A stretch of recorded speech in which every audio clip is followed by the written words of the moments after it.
Bom dia, pessoal, tudo bom? Bom, nessas próximas semanas, então, vocês vão trabalhar com um assunto novo pra gente, que envolve a Lei Geral dos Gases.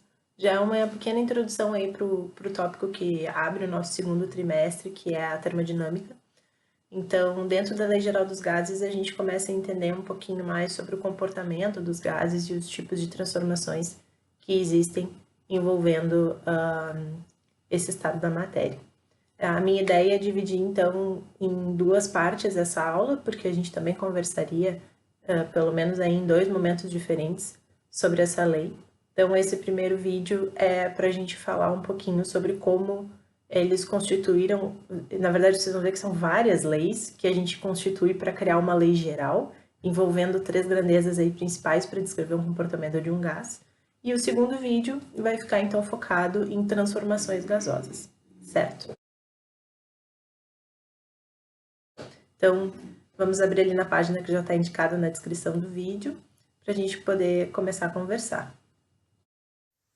Eu coloquei como questão na capa da aula de vocês como a física influencia as regras da FIFA. Na verdade, a gente sabe que a física vai influenciar em várias questões, assim, né? A gente já conseguiu perceber, ainda mais agora com essa física do segundo ano, que os fenômenos físicos eles estão presentes em várias coisas, inclusive em muitas coisas dentro da nossa casa. Mas eu quis trazer essa questão da FIFA porque eu acho ela curiosa, assim, até que ponto que a física realmente chega e influencia em algumas coisas que a gente não tem nem a menor ideia, né? Então, essa resposta aqui eu vou dar para vocês lá pro final desse vídeo mesmo. Então, para a gente poder classificar aqui o que é um gás. Então, a primeira coisa que a gente vai fazer, vou pegar meu marca-texto aqui, é que a gente vai se dar conta que existe uma diferença entre um gás que é real e um gás que é ideal. Então, essas leis que a gente constrói, elas são pensadas para um gás ideal. E daí a gente pensa, tá, mas isso é um problema, porque os nossos gases da vida real, eles são reais, o próprio nome, né, que eu falei antes, vida real. Mas não tem problema, por quê? Porque um gás real, ele pode apresentar um comportamento de um gás ideal, desde que a temperatura não seja muito baixa e nem que a pressão seja muito elevada. Então, se a gente estiver considerando um gás nessas condições aqui, a gente pode aproximar para aquelas leis. E o comportamento do gás, então, ele vai ser descrito através de três grandezas, que são pressão, volume e temperatura. Duas dessas já são conhecidas para vocês, né? Volume, desde pelo menos o início da matemática, vocês vêm trabalhando com grandezas de volume lá com a Ana Lúcia. E temperatura esse ano, então, esteve sempre presente em tudo que a gente trabalhou, né? A pressão é que chega como um conceito um pouco mais novo agora para nós. Essas três grandezas estão representadas nessas figuras que eu coloquei aqui para vocês.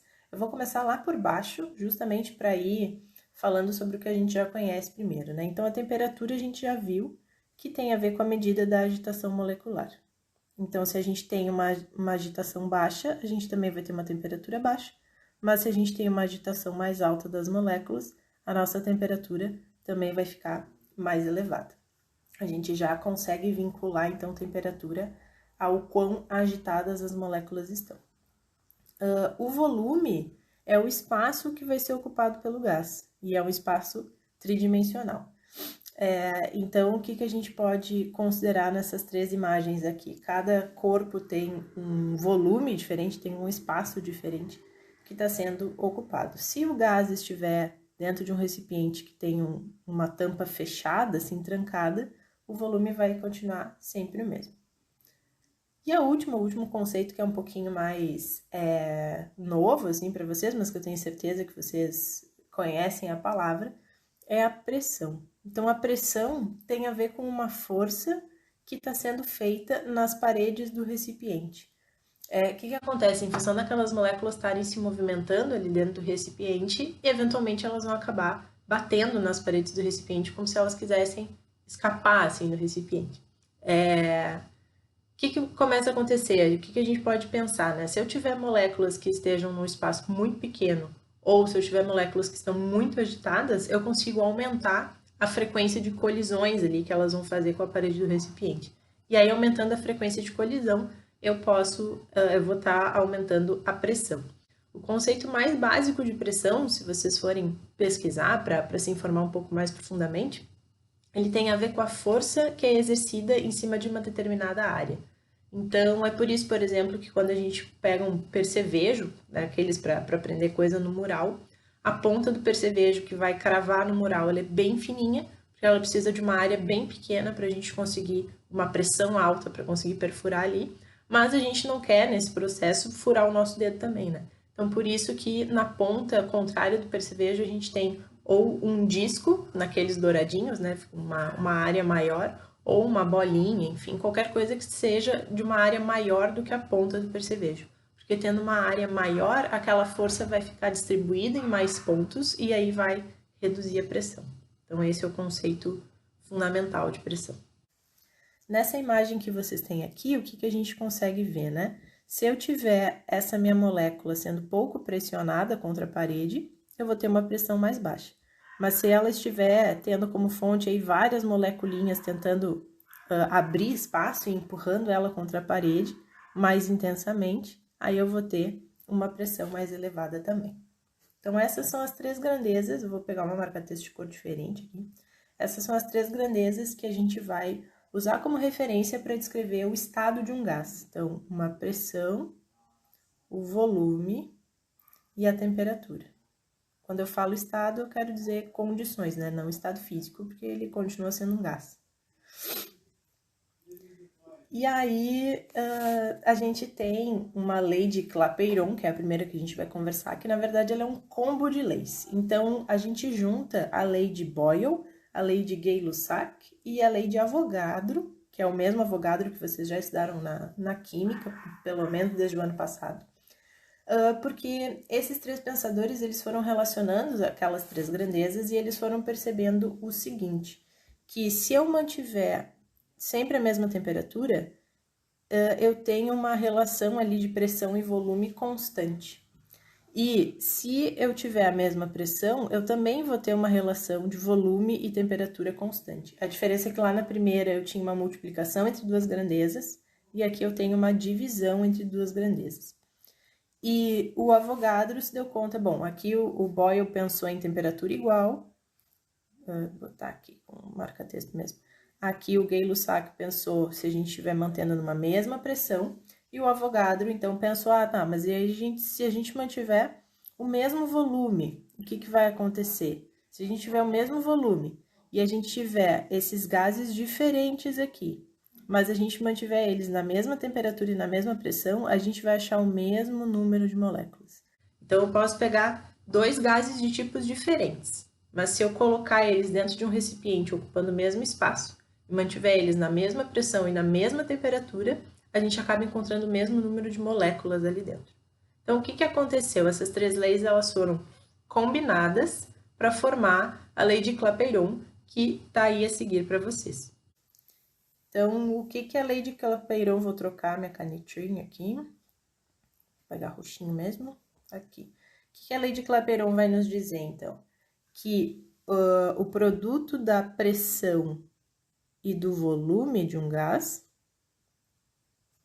aqui pressão e volume, pressão ela é medida nessas unidades aqui, newtons por metro quadrado ou pascais. Existe ainda uma outra unidade de medida, que é o ATM, que é a pressão da atmosfera.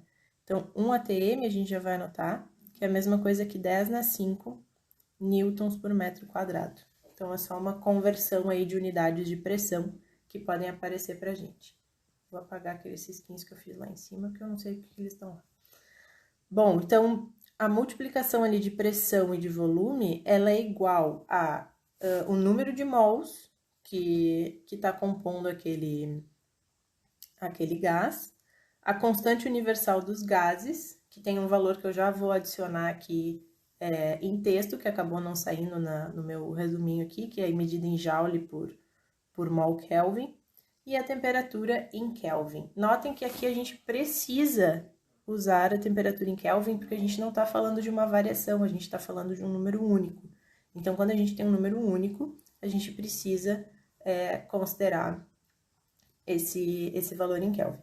Até porque, se vocês forem observar esse lado aqui da equação, a gente não tem como ter um valor negativo nesse lado da equação. Eu não tenho como ter uma pressão negativa, porque uma pressão, no momento em que o gás não exige nenhum tipo de, não está exercendo nenhum tipo de pressão em cima do recipiente, a pressão já é zero. Menos do que zero não existe. Então, pressão é sempre uma grandeza que vai estar com valor positivo. E o volume também, né? Não tem como a gente dizer que ele ocupa menos 1 metro cúbico. Isso não tem sentido físico. Então, o outro lado da equação também não poderia assumir valores negativos. Então, a temperatura tem que estar sempre em Kelvin. Tá? E daí, para a gente lembrar como é que eu faço para fazer a conversão de Celsius para Kelvin. A minha temperatura em Kelvin é a temperatura em Celsius mais 273. Então, eu estou anotando isso aqui, porque em algumas questões vocês vão precisar fazer essa conversão, tá? Exercício de exemplo, então, que nós temos para usar a nossa lei de Clapeyron. Então, a gente quer saber, vou pegar marca-texto, a gente quer saber o número de mols, não ficou como eu queria. A gente quer saber o número de mols de um gás, ele está ocupando um volume de 90 litros, esse gás tem uma pressão de 2 atm e a temperatura dele é de 100 Kelvin. E a gente considera, então, o nosso Rzinho. Lembra aquilo que a gente conversou sobre unidade de medida lá na nossa última live? Olha o que acabou acontecendo aqui. O nosso impulso já é ir trocar essa unidade de pressão aqui, porque ela está em atm e lá estava escrito que era para usar Pascal, né? Só que essa constante universal, ela já está dada em termos de atm. E, inclusive, em termos de litros também, ó. Então, sempre que a gente for resolver um problema, a gente tem que ver se as unidades estão fechando. Nem sempre elas vão sair naquelas unidades que a gente está mais acostumado a lidar. A gente tem que perceber, tem que olhar, né? Tem que verificar se ela está fechando com as demais que são dadas. Então, se eu quero saber o número de mols, a minha pergunta é aquele Nzinho lá da equação de Clapeyron. Então, a equação de Clapeyron, ela é PV igual a nRT. E as informações que a gente tem, eu vou botar aqui do ladinho. Então, o volume, ele vale 90 litros. Eu quero saber o número de mols. Eu sei que a pressão vale 2 atm. A temperatura que o gás se encontra é de 100 Kelvin. E a constante universal, 0,082 atm litro por mol Kelvin. É uma senhora unidade de medida, né? Fica maior do que o número ali, que horror. Bom, substituindo na equação, então, vou fazer uma nuvenzinha só para destacar, não sei, nuvem saiu retângulo mesmo, só para destacar a equação. A pressão vale 2, o volume vale 90, nós queremos saber o número de mols, a constante universal é 0,082 e a temperatura vale 100. A gente já vai carregar, então, esses dois zeros que estão sobrando aqui, a gente já passa aqui para frente. Então, vai ficar 180 igual a 0, desculpa, não é nada de zero. 180 igual a 8,2 vezes N. E aí, fazendo essa divisão aqui, 180 dividido por 8,2, vai dar um número que eu não tenho anotado aqui. Então,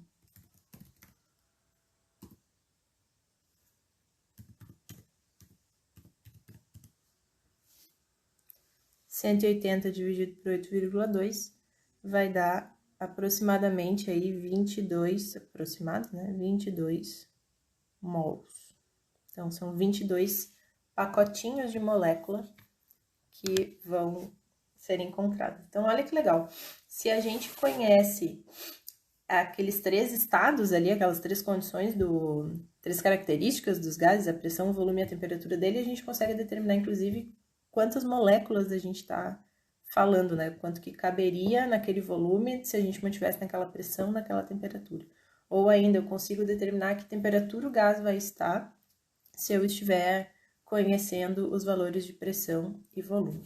E aí eu não comentei ali no outro slide, mas eu pensei num mnemônico para esse momento em que a gente está vivendo, para essa equação aqui.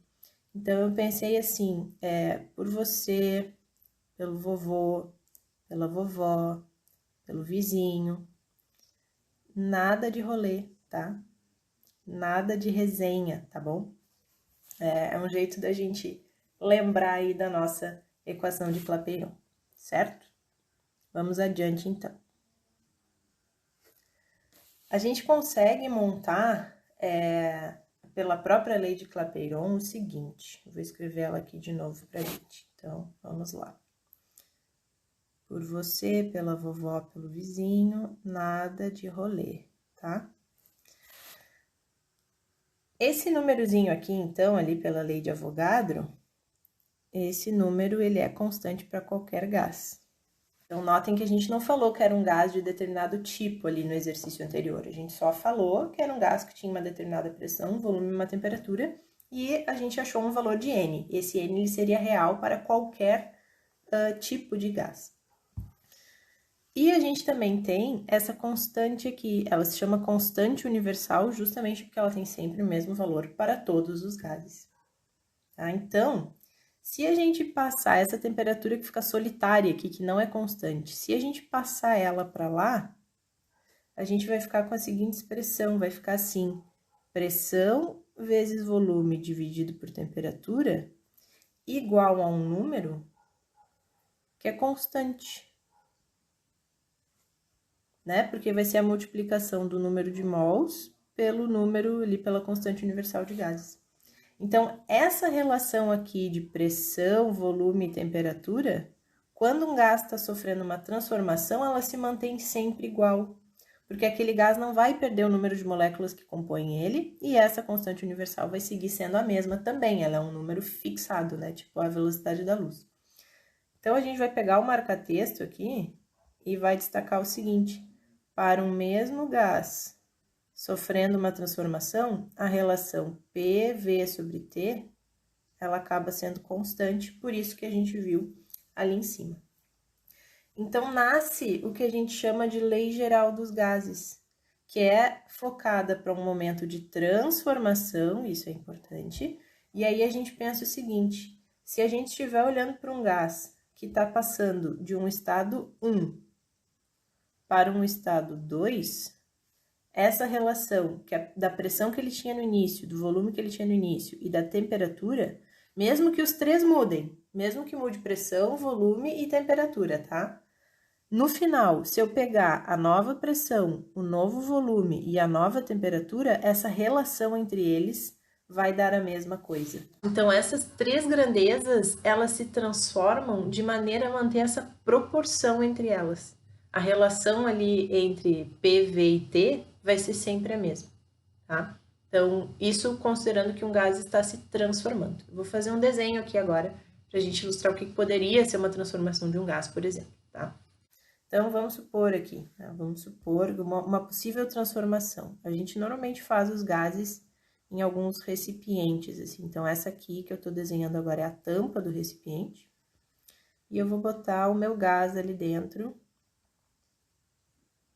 Tá aqui o gás de boa, então tá. Aí a gente vai dizer o seguinte: ele tem uma certa pressão nesse momento, ele tem uma certa temperatura também, e ele tá ocupando um certo espaço, beleza. O que aconteceria, por exemplo, se eu começasse a esquentar esse gás aqui? Começasse a elevar a temperatura dele. Lá do outro lado, a gente teria que desenhar, então, vou desenhar esse mesmo recipiente.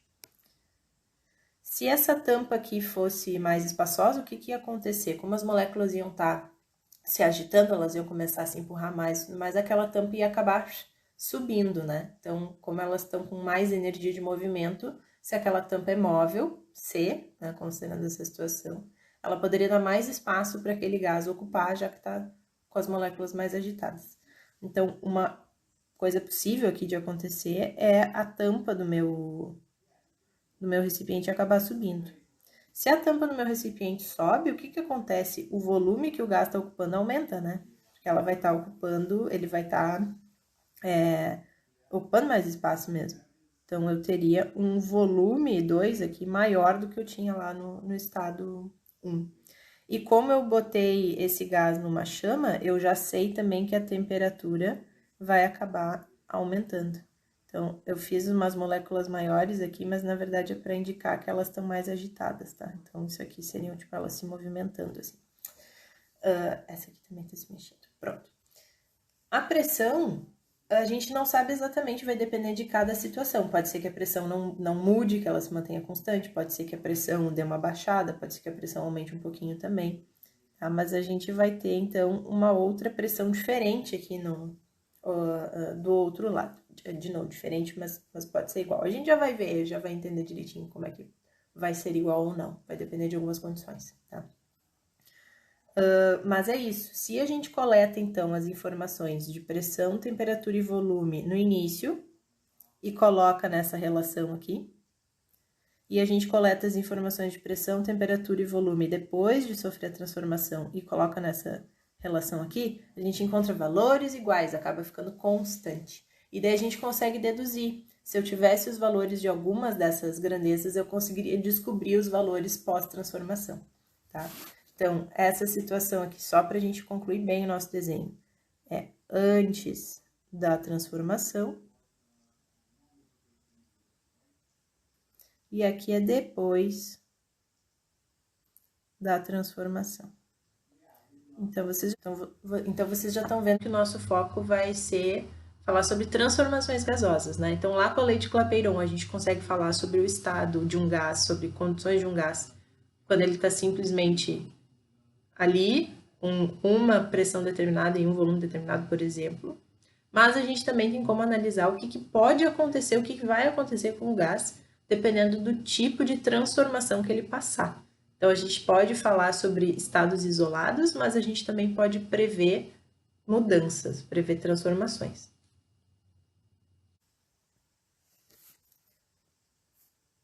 A ideia agora, então, é a gente resolver 2 exercícios de exemplo. Vou fazer a seguinte sugestão. Tentem resolver eles, dá uma pausadinha no vídeo, tenta fazer eles, e aí depois que tiver resolvido, volta para assistir o vídeo e ver se conseguiu acertar. Tá? Se não, já aproveita e vê o que é que tem que ser cuidado para as próximas.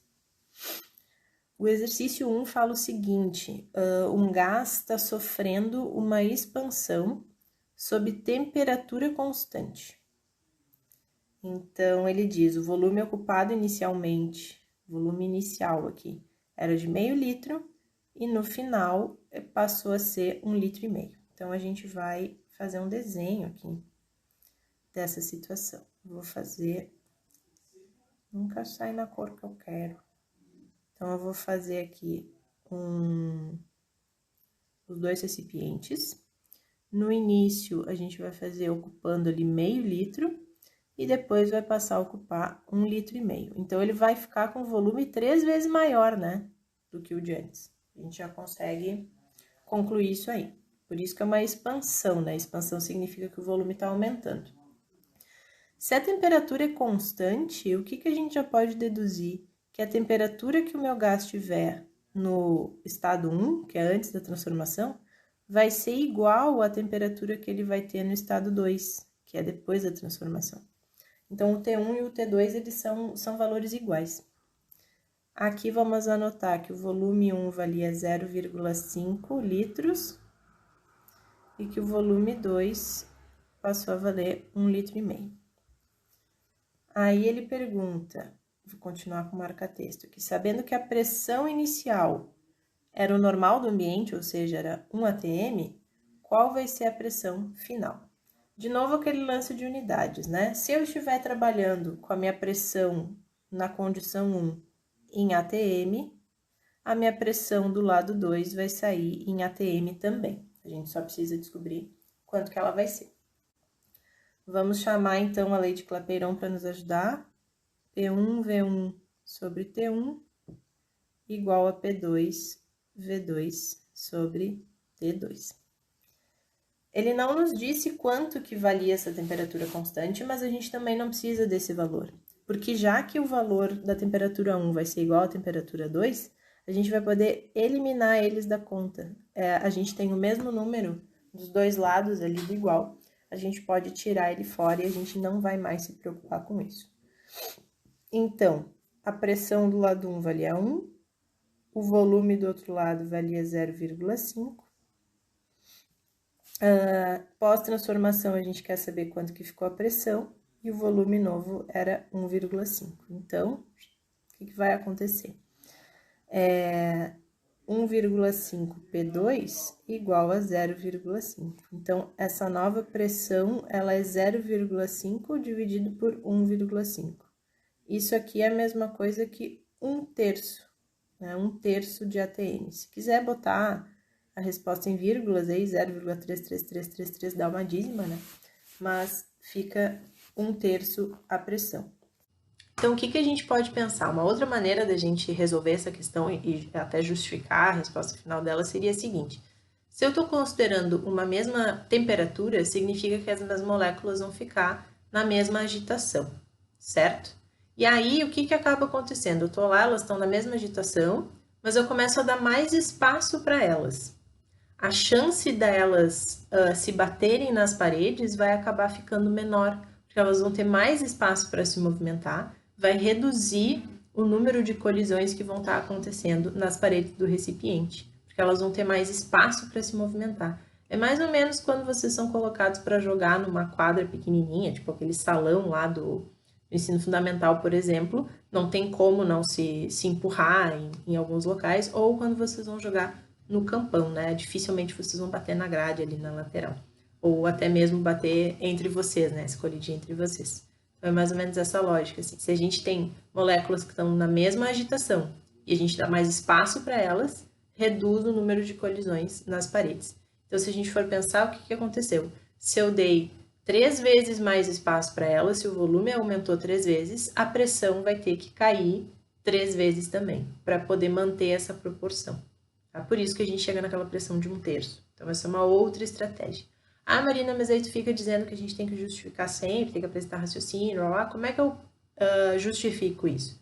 Escrevendo mesmo. Como a pressão como a temperatura é mantida constante, se o volume aumentar 3 vezes, a pressão cairá 3 vezes também. Né? Logo, a nova pressão vai valer 0,33 atm, ou 1/3 de atm. Ok? É uma estratégia de resolução também. Na segunda questão, então, pegando meu marca-texto, em um tubo aberto, já vamos ver porque que isso aqui é importante, ocorre uma grande compressão de um gás que torna, ali seu torno, né? Que torna o volume ocupado por ele 10 vezes menor. Então, o volume ocupado por ele vai ficar 10 vezes menor após uma compressão. Então, se a gente for desenhar essa situação, a gente teria que considerar que a gente tinha um volume inicial assim, e o volume depois vai ser quase nada, né? Seria, tipo, era para ser 1/10 aqui. Então, a gente tem um volume 1, simplesmente volume 1, e o volume 2, ele é 10 vezes menor. Se eu considerar, por exemplo, né? Aqui são situações em que a gente pode fazer umas conjunturas. Se eu considerar que o volume inicialmente valia 10, por exemplo, 10 unidades de volume, qual vai ser o volume ocupado depois? Ele vai ser 1, né?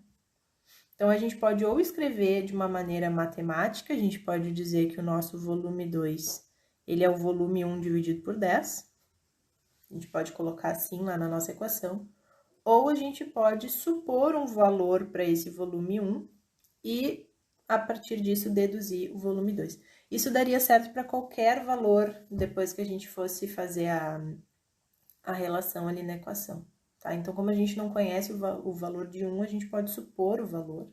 E aí é sempre mais fácil a gente supor um valor em que pelo menos um deles, né, na comparação, fique valendo 1, que daí facilita a nossa vida, né? Tá?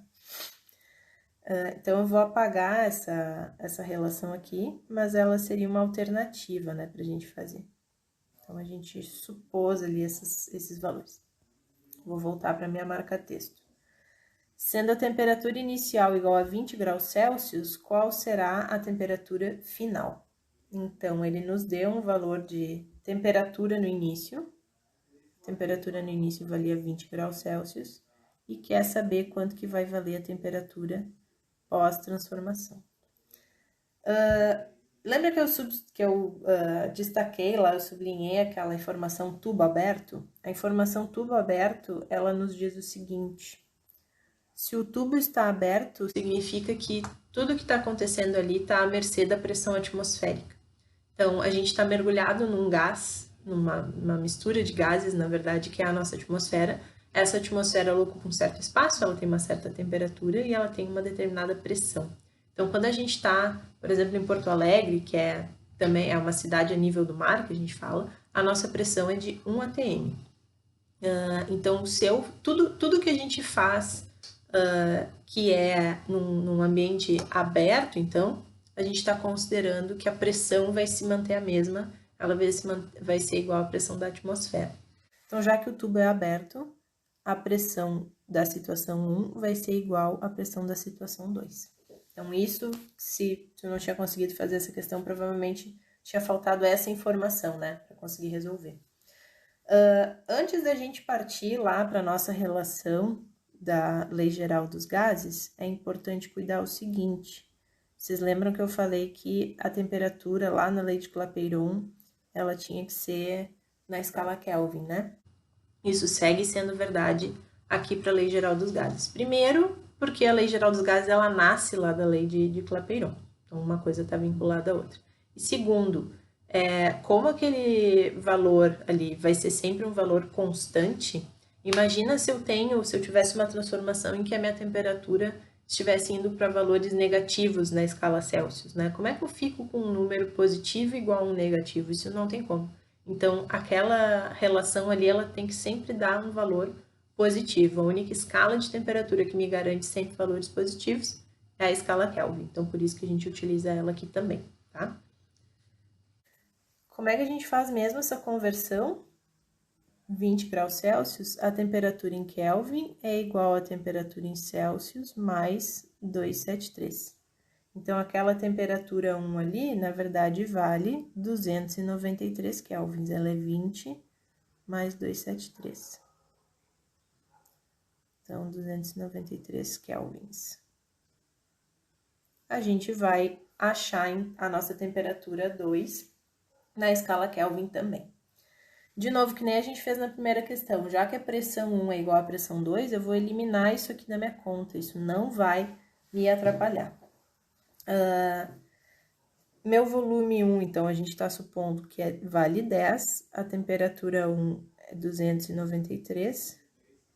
Do outro lado, a gente tem um volume 1 e a temperatura a gente quer saber.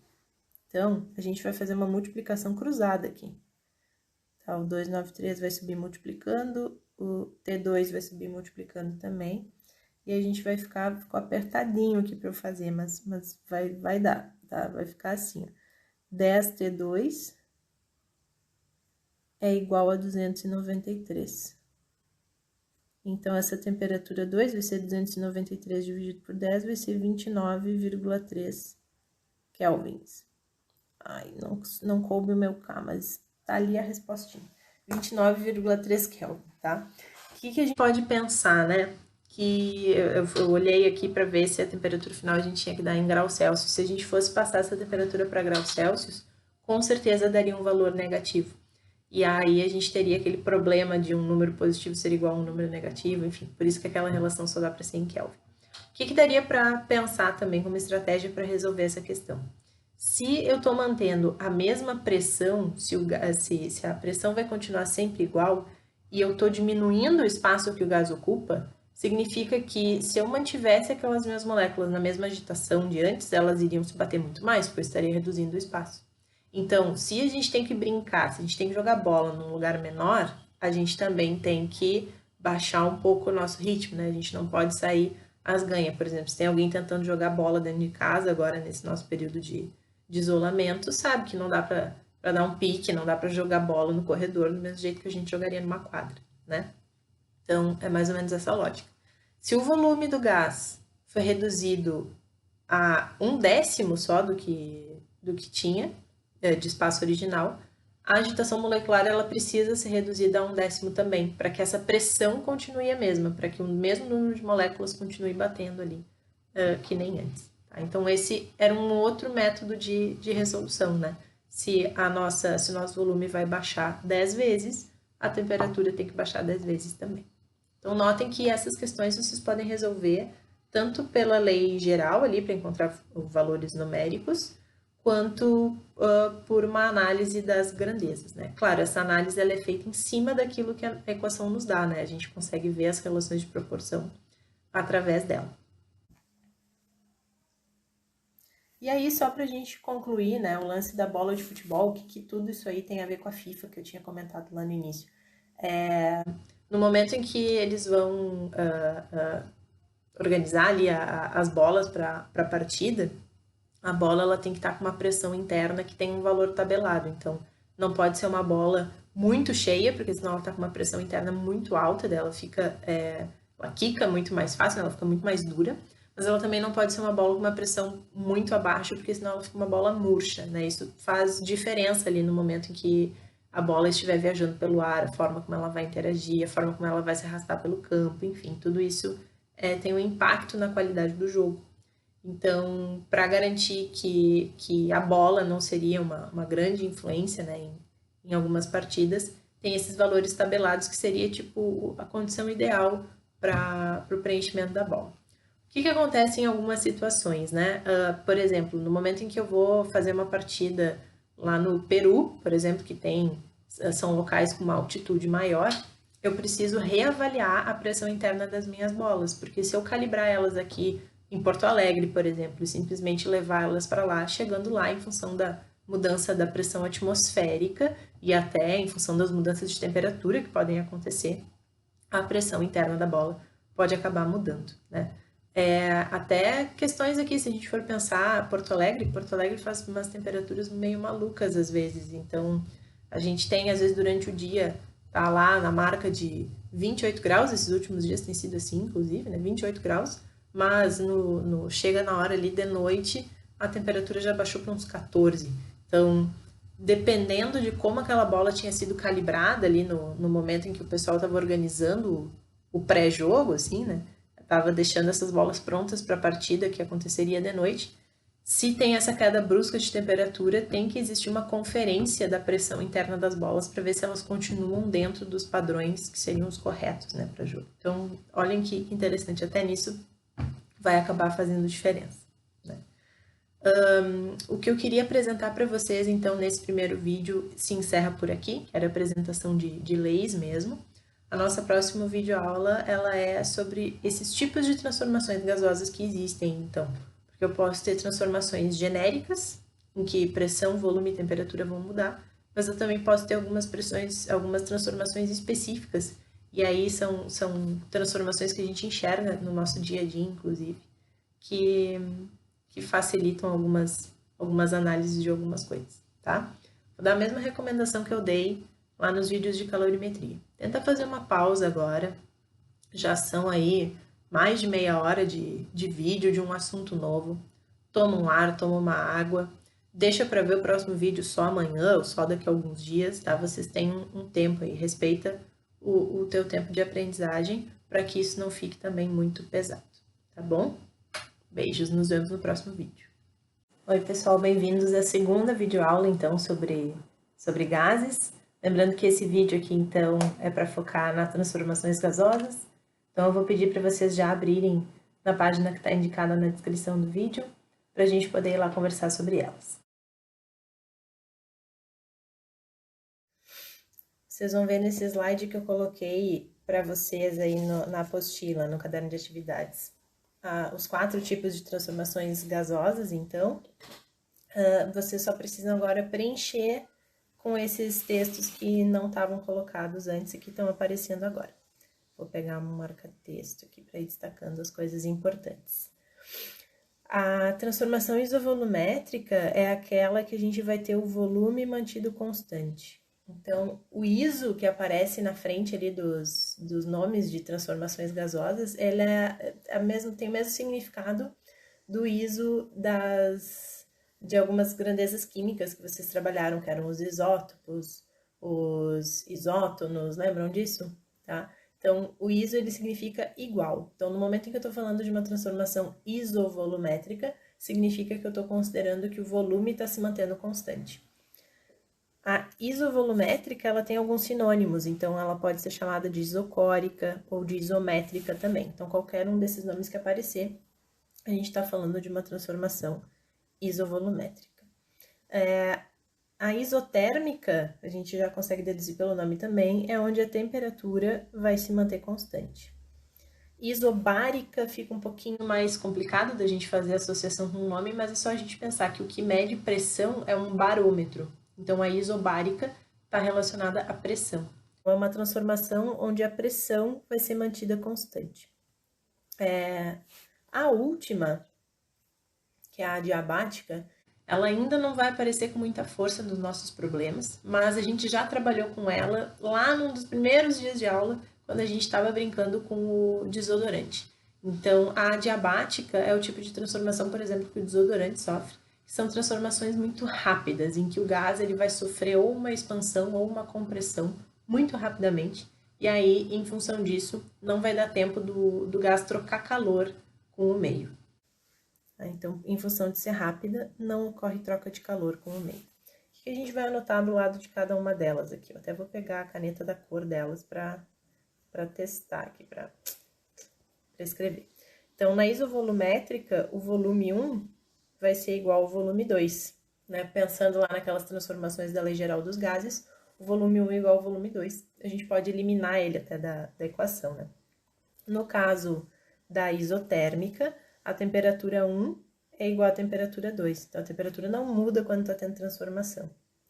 No caso da isobárica, é a pressão 1 que é igual à pressão 2. Na adiabática, a gente não vai poder cortar nada fora das equações, tá? A gente vai ter variação de tudo. Então, pressão, volume, temperatura variam. A característica dela, assim, em termos de equação, vai aparecer só quando a gente for estudar termodinâmica, que ainda não é o momento. E aí eu quero mostrar para vocês, eu organizei um experimento aqui para poder mostrar para vocês em algumas transformações. Ainda não é na isovolumétrica, mas a gente vai chegar lá.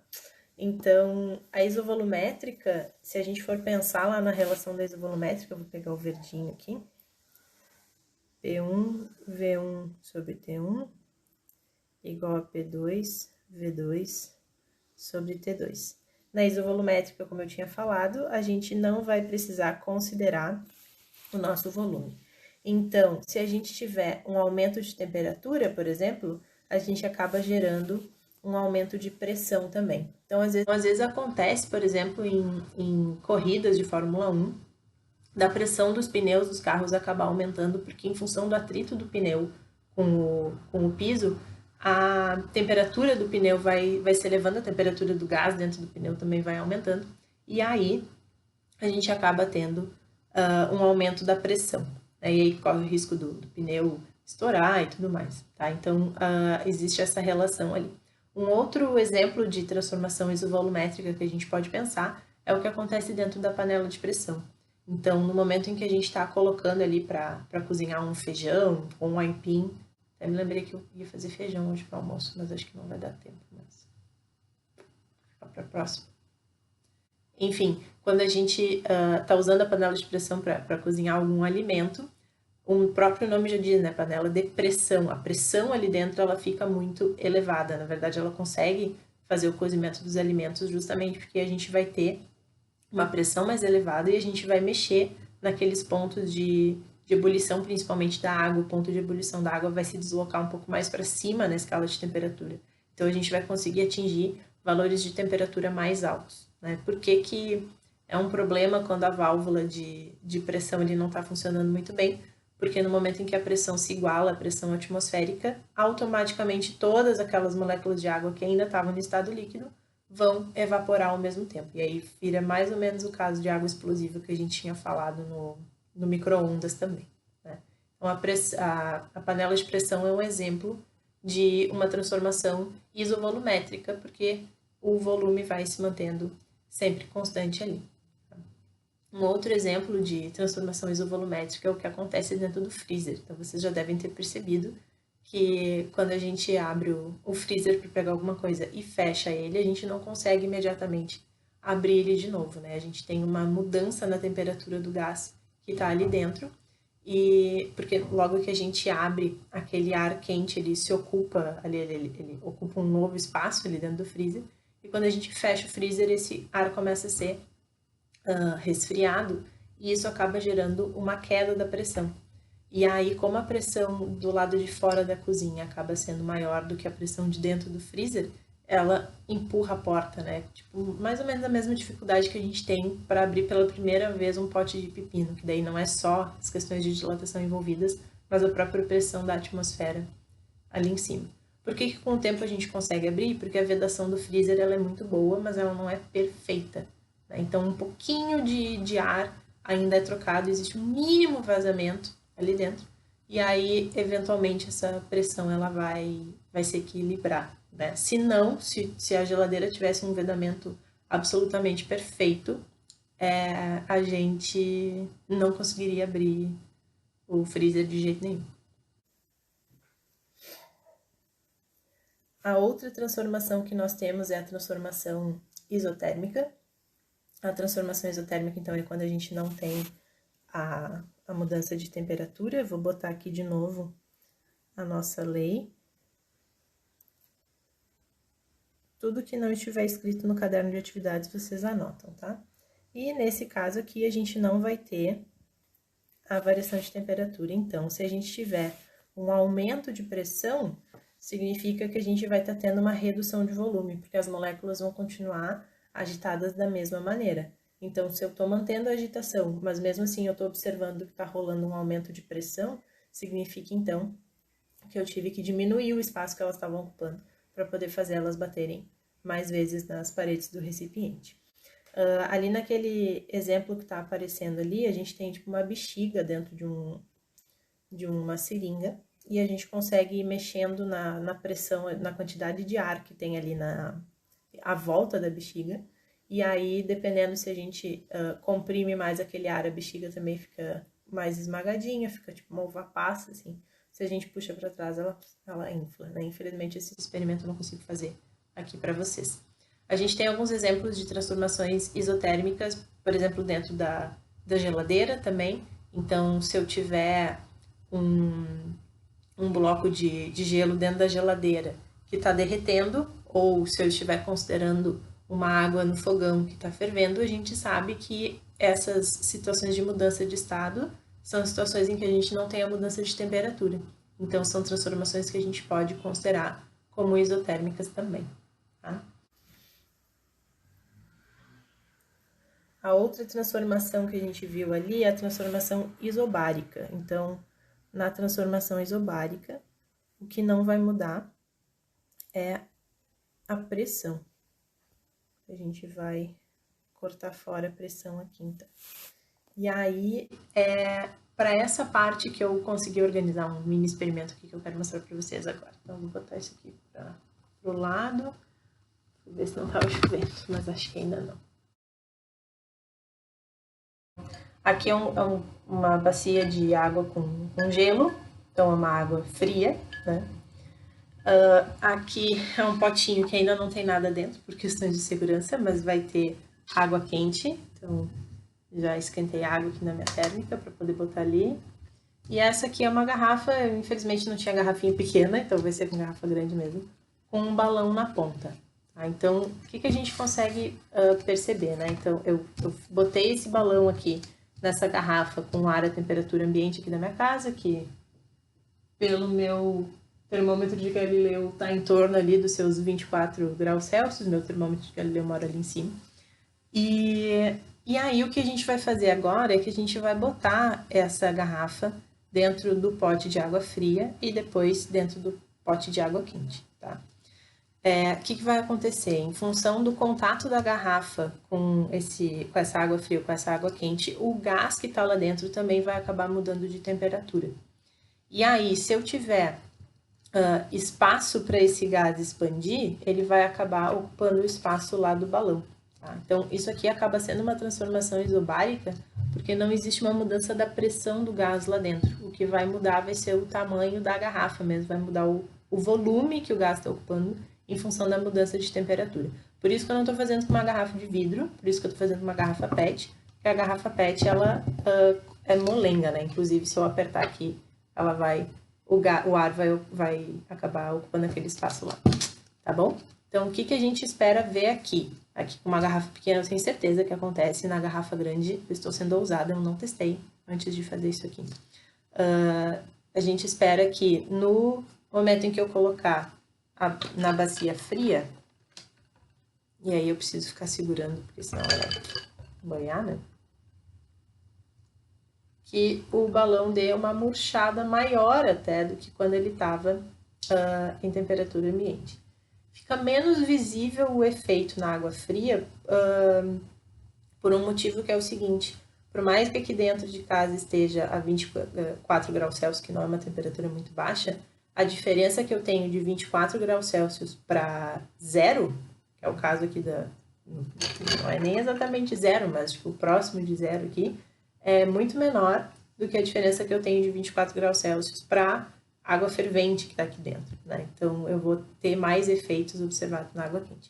Mas, eu não sei se vocês conseguem ver aí no vídeo, esse balão ele já deu uma reduzida, essas paredes eles já deram uma encostadinha maior em relação ao que estava fora do gelo, tá? Posso até tentar deixar aqui por um tempo para ver. Ó, ele vai se movimentando, ele vai dando uma inflada de novo. Vocês conseguem perceber aí no vídeo? Eu espero que sim. Tá? Ele vai inchando ali. E aí agora a gente vai, enquanto ele vai se recuperando, a gente vai botar aqui a água quente. Não tô servindo chimarrão, né? Então vou... Dá pra perceber que a água não derrubar em mim, só. Aí. Acho que eu exagerei um pouquinho, tem que botar a garrafa. A ideia é a gente ver o balãozinho subir, tá? Vamos ver se a gente consegue fazer isso. Ai, deixa eu ver só. Tá? Ele, inclusive, fica ainda, ó, um tempo assim. Tá? O que acontece em função do aquecimento do ar? Deixa eu empurrar só um pouquinho. Deixa eu empurrar isso aqui pra cima. Aqui. Em função do aquecimento do ar, aquela água quente ali, ela tá esquentando o ar da garrafa. Esse gás, ele vai começar a ficar mais, as moléculas vão começar a ficar mais agitadas. E a gente tem, então, mais espaço para essas moléculas ocuparem, né? Então, elas acabam indo lá para o balão. Então, esse experimento aqui é uma grande maneira da gente mostrar que essa garrafa não está vazia, essa garrafa está cheia, lotada, até a borda. Só que ela não está cheia de água, ela está cheia de gás. Né? E no momento em que a gente agita mais essas moléculas de gás, elas vão procurar mais espaço para ocupar. O que aconteceria se essa transformação, ao invés de eu ter botado um balão aqui na ponta, se eu tivesse botado uma tampinha de garrafa PET, tivesse mantido a tampinha de garrafa PET? Ela não seria mais uma transformação isobárica, porque eu estaria sim tendo um aumento de pressão, porque eu estaria mantendo o volume dela igual. Então, se eu tivesse mantido aquelas tampinhas de garrafa PET aqui, eu estaria falando de uma transformação isovolumétrica. Vixe! Como eu dei espaço para o meu balão, para o meu gás ocupar outros locais, aí ele acabou ficando, acaba considerando uma isobárica. Provavelmente o que aconteceu? A água agora ela já está entrando em equilíbrio térmico com o ambiente, ela já não está mais tão quente assim, e aí a gente já não viu essa mudança tão brusca. É por isso que o balão dá uma murchadinha. Se eu deixar ele aqui resfriando, ou até se eu colocar ele dentro do gelo, a gente consegue ver o balão realmente sendo sugado ali, né? Tá? Então, é uma experiência muito simples, mas eu acho ela muito divertida. E eu recomendo que vocês façam ela em casa, inclusive, se vocês têm esses equipamentos altamente sofisticados. Então, eu vou cuidadosamente tirar essa água quente daqui.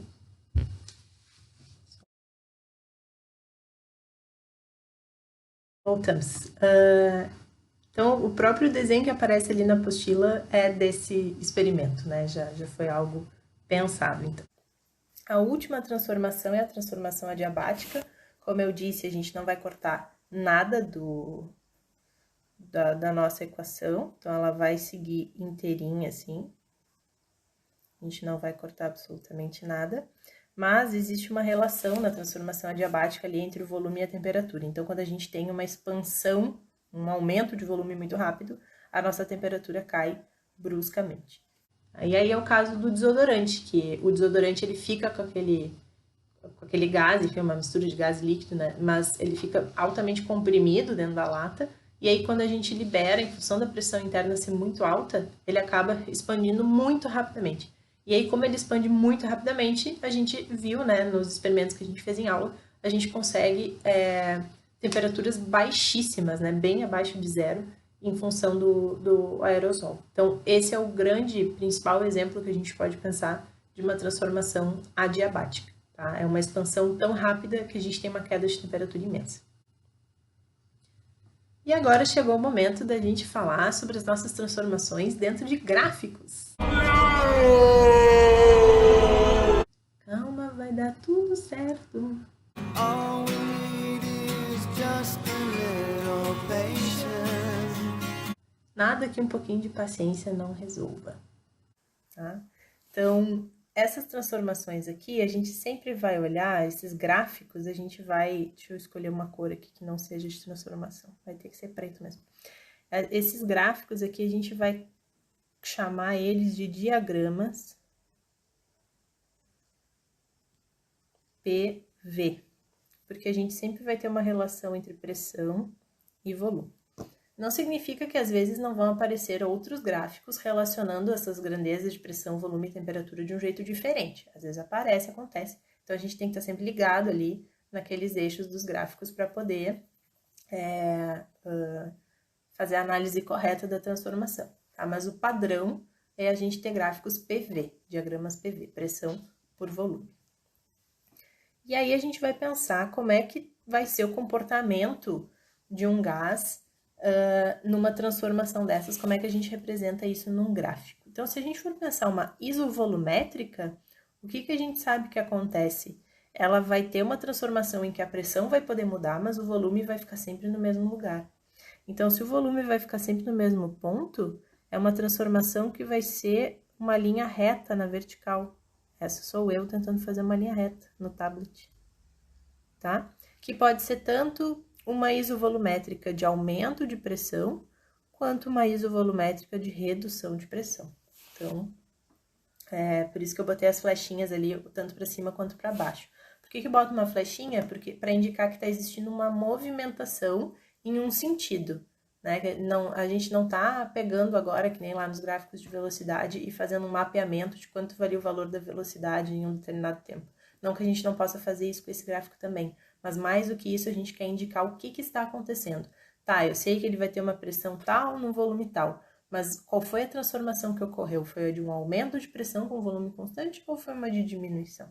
Certo? Então, essas flechinhas elas vão aparecer nos gráficos por causa disso.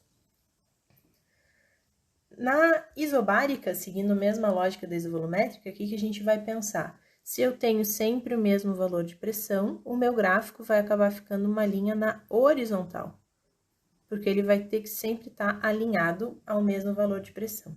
Mas eu posso ter uma transformação isobárica em que eu tive uma expansão, aumentou o volume, ou que eu tive uma contração, que eu diminuí o meu volume.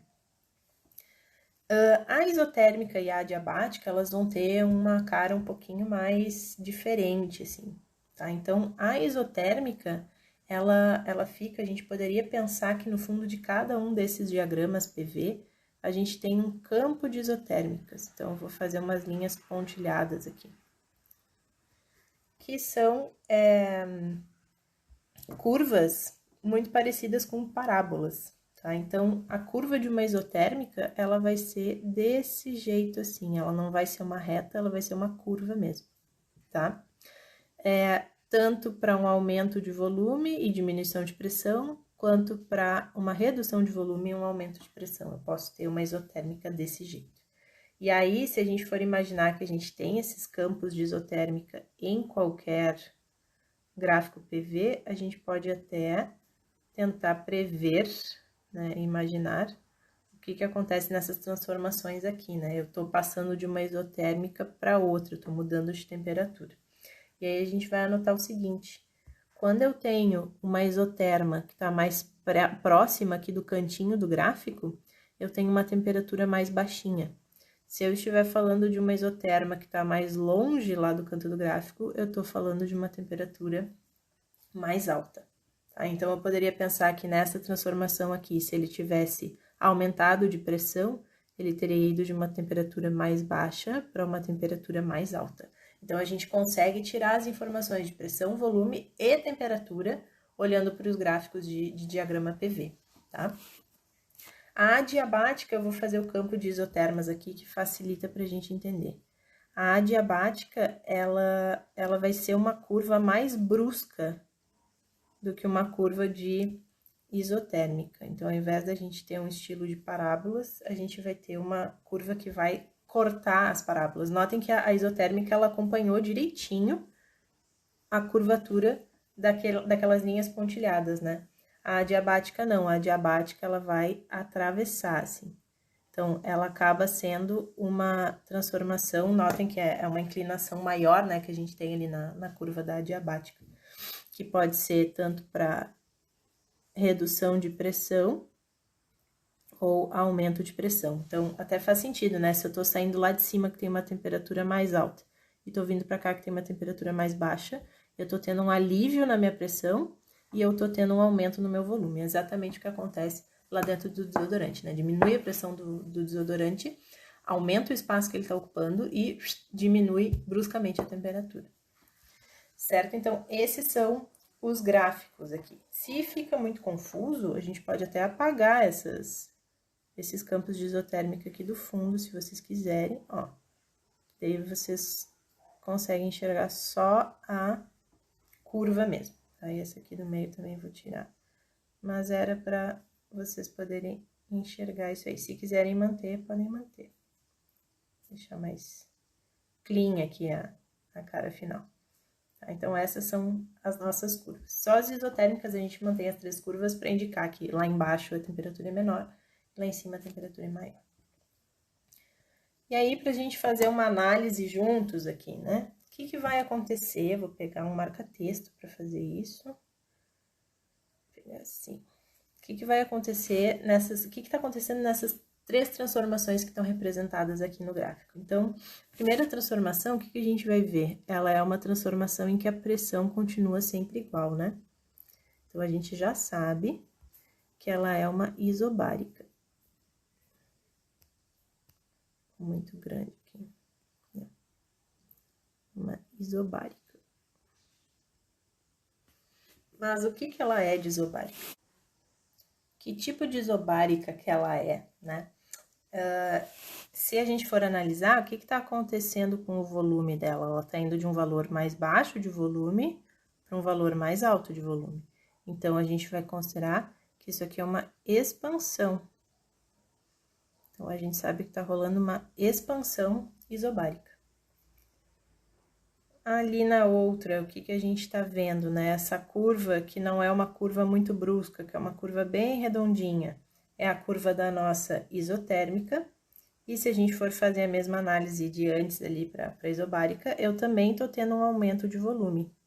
Então, eu sei que eu estou falando de uma expansão isotérmica. Por último, a gente pode analisar essa transformação aqui, que se a gente for ver, o volume agora está se mantendo constante, né? A gente não está tendo mudança no volume. Mas, o que a gente pode observar? Que o valor da pressão está baixando, né? Eu estava antes com um valor mais alto de pressão, e agora eu vou diminuir a pressão. Eu também posso pensar na temperatura, porque a minha outra isoterma estaria mais aqui embaixo, né? Mais para baixo, eu tô com temperaturas mais baixas. Então, aqui eu teria uma temperatura mais baixa do que lá de cima. Então, o que está acontecendo aqui está sendo um resfriamento isovolumétrico. Ou eu poderia dizer que é um resfriamento isocórico também. Essas são as opções. Então, nas questões que aparecerem gráficos, vou botar o tablet aqui pro ladinho. Nas questões que aparecerem gráficos, vocês vão poder retirar informações para usar lá a nossa Lei Geral dos Gases através dos gráficos. Tá? Então, eles vão ser úteis nesse sentido também. Esses gráficos do diagrama PV, eles vão aparecer para a gente não só nessa parte que a gente está trabalhando Lei Geral dos Gases, mas eles seguem enquanto a gente estiver falando sobre termodinâmica, certo? Então, é muito importante que a gente domine, de fato, a leitura dessa ferramenta, porque ela vai ser bem importante para a gente aí pelos próximos meses, até a gente poderia dizer. Não são muitos meses, mas assim, pelo próximo mês e meio, vamos pensar assim, que enquanto a gente estiver estudando Lei Geral dos Gases e termodinâmica, que a gente vai ficar também umas 2, 3 semanas em termodinâmica. Certo, gente? Então, a gente pode pensar que 33% do ano já está coberto, assim, né? Yay! Estamos continuando, e eu acho que isso é o mais importante. E lembrar sempre que os canais de dúvida, eles estão abertos, né? Não hesitem, se vocês sentirem dificuldades, não hesitem em pedir ajuda. A gente constrói as coisas juntos mesmo.